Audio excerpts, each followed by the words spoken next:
Hello and welcome to Seattle Movies Weekly, the weekly podcast spinoff of Seattle Movies Daily, where we talk about all you need to know in Seattle movies. My name is Chase Hutchinson. I'm Liam Billingham. You are here to talk about the Odyssey, which we saw, and it is the big new film from Christopher Nolan that is opening Thursday, including at 70mm at the SIFF Cinema Downtown, which we will talk about. But before we do that, Liam, what did you think of the Odyssey? Well, I think we should set the table and say that we saw it at an early at a press screening that was very, very well attended. I would say almost full. It got a polite applause at the end. I wouldn't say that I felt that people were underwhelmed, but I wonder if their reaction matches my initial, which was that was a lot of movie.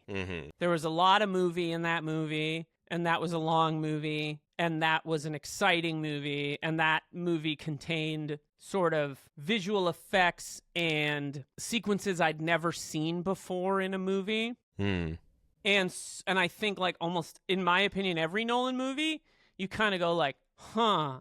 But then the thing that happens that always happens is I wake up the next morning completely jazzed by what I saw. And, like, I loved that so much, and I'm ready to see it again. So my next day takeaway is, like, I loved that movie. It's all I've been thinking about.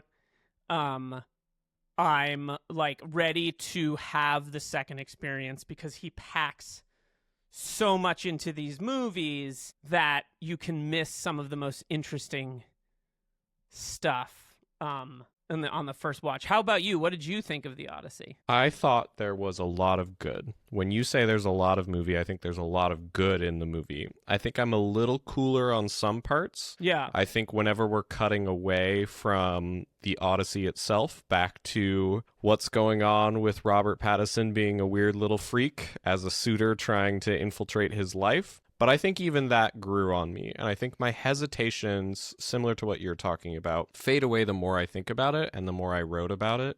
And think that on that day two, I immediately want to kind of go back into it, see what other people are thinking about it.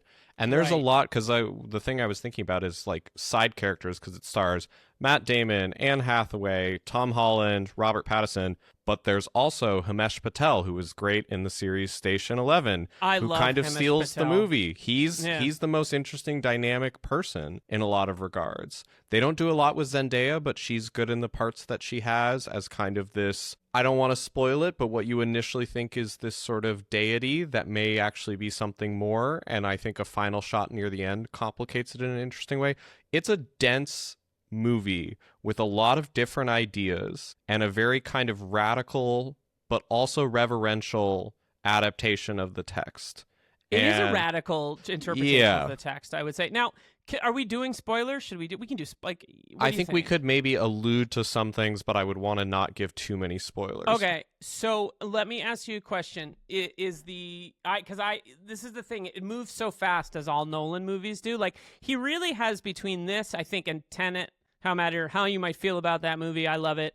And Oppenheimer found a kind of brisk. This movie is less these other two things. And in fact, I think its greatest scene is not this at all. But he's kind of gotten to this point of like moving so quickly through material and information that you need to digest it. But I'm wondering if the shot that complicates it is one of the replays of the Siege of Troy. Is that the moment? Yeah. So that I hadn't even thought about until you just said that. Right. Because according to the press release, she's Athena. She's Athena. Right. And one of the things that this movie follows in Homer, who you may have heard of, is that the gods, Athena specifically, can appear as anyone.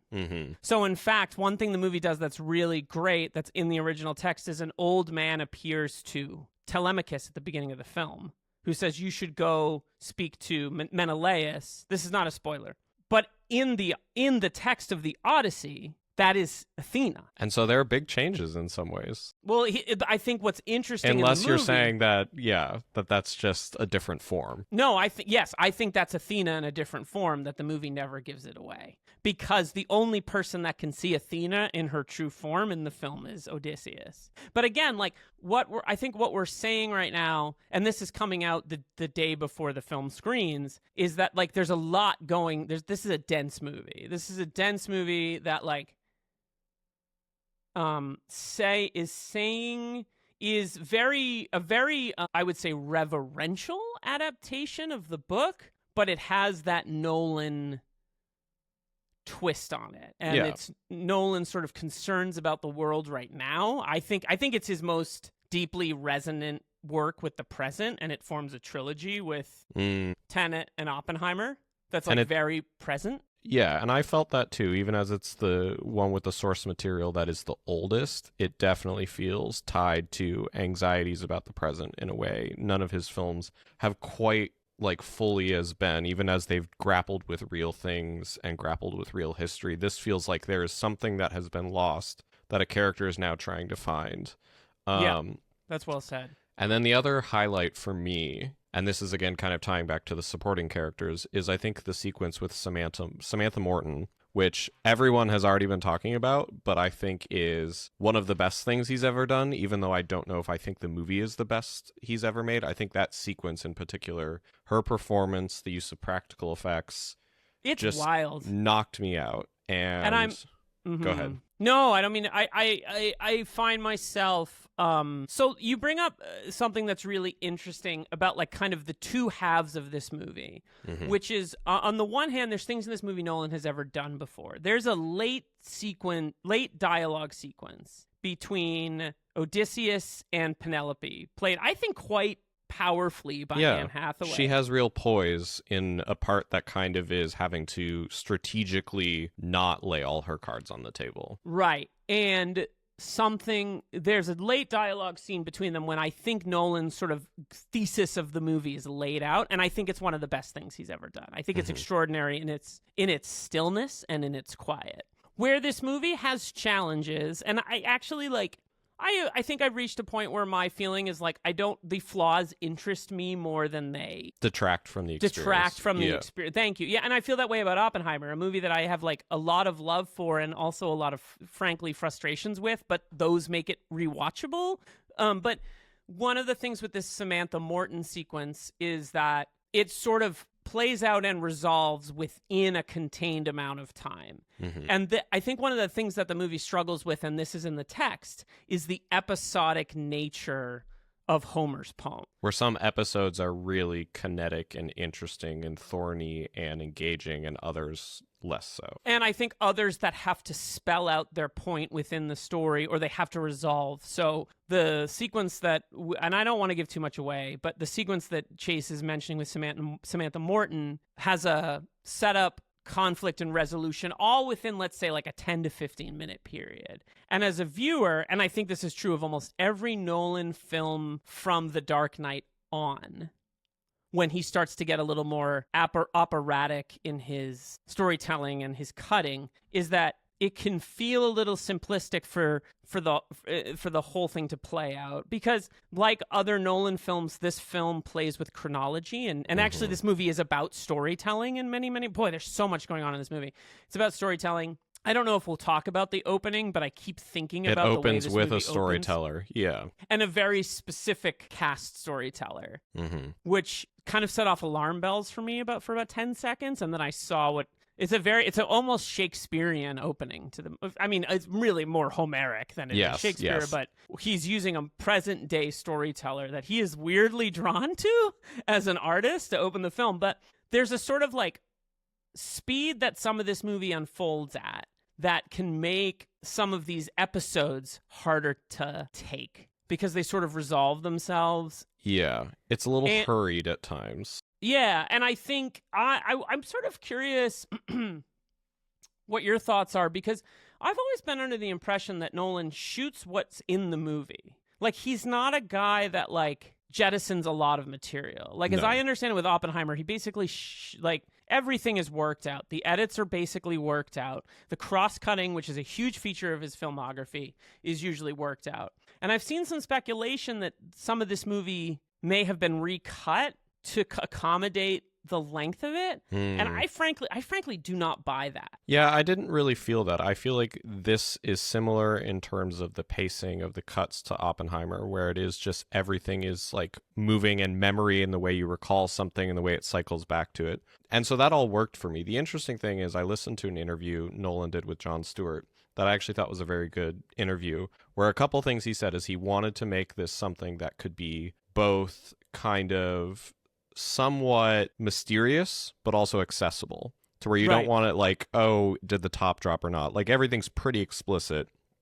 And then it's also that he hasn't done that kind of thing in a long time. I know, yeah. Actually, like, he did it once with that movie. And well, I would say going back to Memento as well. That's There's true. some That's things within and that. Insomnia has a little bit of that too. But this is much more earnest and sincere, and it's also something he's been reflecting on for a while. Like, one of the most striking shots, and also kind of a beginning of a revisionist thing, is the way he shows the horse that they bury in the Trojan horse. The Trojan horse. That is a different depiction than I've ever seen, and it apparently came when he was attached to direct Troy for a short time. That was a visual he had in his head and has been clinging to for now more than a decade, and it was kind of then he wanted to build off of that. And I think that's the part that interests me the most, is it conjures up the kind of experience of reading Homer's writing, but also is willing to take those bigger leaps and conjure up something that is like the closest he's ever made to a horror film,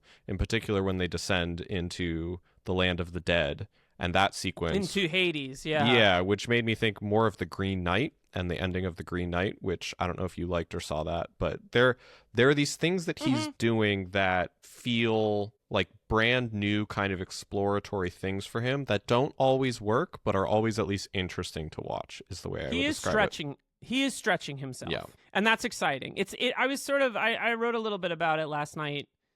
I just did like a little thing on Letterboxd, and I think what's interesting is that Nolan is at the absolute height of his powers. And I don't just mean like talent-wise. I mean like literally, like he can command whatever he wants in Hollywood right now. And I was texting with, and this will come up later, but I was texting with a friend writer who's in Chicago, Brendan Hodges. I don't know if you've read any of it, but he writes for Bright Wall, Dark Room. We were texting last night. And we kind of feel like he got away with something here. Yeah. That this isn't actually the triumphant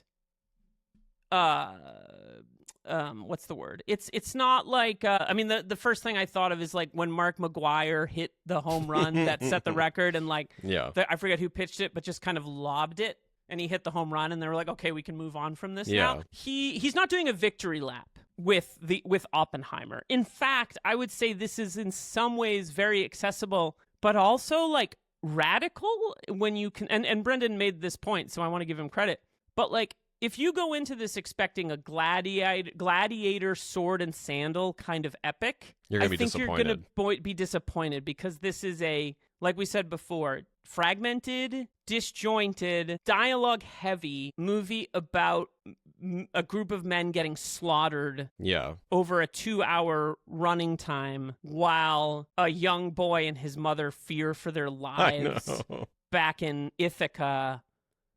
And the resolution of the movie is, in my opinion, some of the saddest, darkest stuff he's ever done. This is not a, like, simple, clean film from this guy. And it is really lumbering at times, and I think, despite it always moving, this is just not like this is a huge risk. I mean, if it weren't Nolan, I'm really curious to see what the box office drop is in week 2. Yeah. It might be significant, but we will or have week to... 3 or whatever it is, because I think people are going to be like, that didn't kick ass in the way that I mean, it does kick. I think it kicks ass. But then it's like you cry at the end of the kicking of the ass. Yeah, and you have like, you're left with a bitter taste. And I mean, one movie that I know he studied for this, and a movie that I think, honestly, this is not hyperbole, the greatest movie I've ever seen is Akira Kurosawa's Ran, which is a Japanese Edo era take on King Lear. which is one of the great downer movies ever made in the history of movies. And I think the fact that we're getting someone making a movie like this informed by that sensibility and releasing it in the summer for $250 million with some of the biggest movie stars alive is remarkable.